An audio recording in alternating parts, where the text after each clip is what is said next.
You caught him napping, almost literally.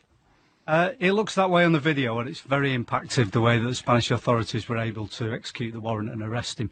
The reality is, though, that Andrew Moran, for a considerable period of time, has been involved in much wider organised crime than simply conspiracy to rob, the original offence that he committed back in 2005. You look at the cache of firearms that was found at the address where he was, 2 handguns and 60 rounds of ammunition. That gives you a picture of the kind of individual we're dealing with. Yeah, and he was convicted, obviously, in his absence, because, I mean, he got out of the dock, he managed to escape, but then they convicted him afterwards, as it were. Absolutely. It was quite a vicious attack back in 2005 on Royal Mail security guards, and he escaped with £25,000 worth of cash and been on the run from 2009 when he jumped the dock. Why do they go to Spain, so many of them? You'd think well, that's the first place the cops are going to look. I mean, there are a number of reasons, and to be fair, it isn't just Spain where many of our criminals go, but first of all, there is an expat community there, so there's an opportunity to blend in with others. The Spanish authorities themselves have got significant resources spread across their country trying to capture people like this, but of course they're stretched as well. So with a combination of using fraudulent documents, changing identity, English individuals who are part of organised crime groups can set up and get associates and start to earn a lifestyle commensurate with the organised background that they want to have. Yeah, and how did you find him? And when? I mean, when did you know that he was there?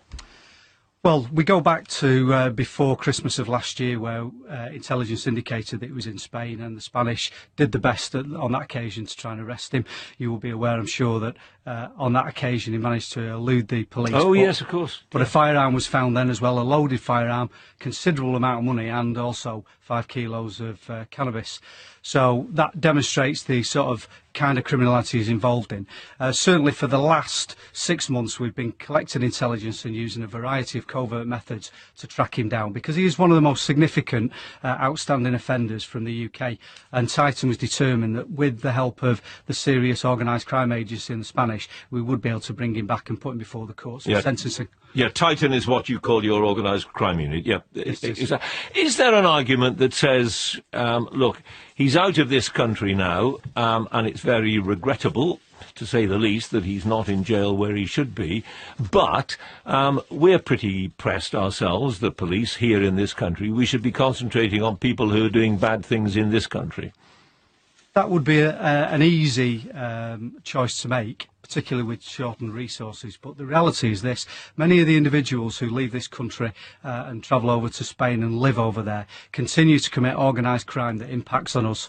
I have absolutely no doubt that there are many organised criminals, such as Moran, involved in the importation of drugs and firearms back into the UK. And also, it's really important that when people are put before the courts, that ultimately, if they're convicted, they find their way into prison. And that's what we've done with Moran.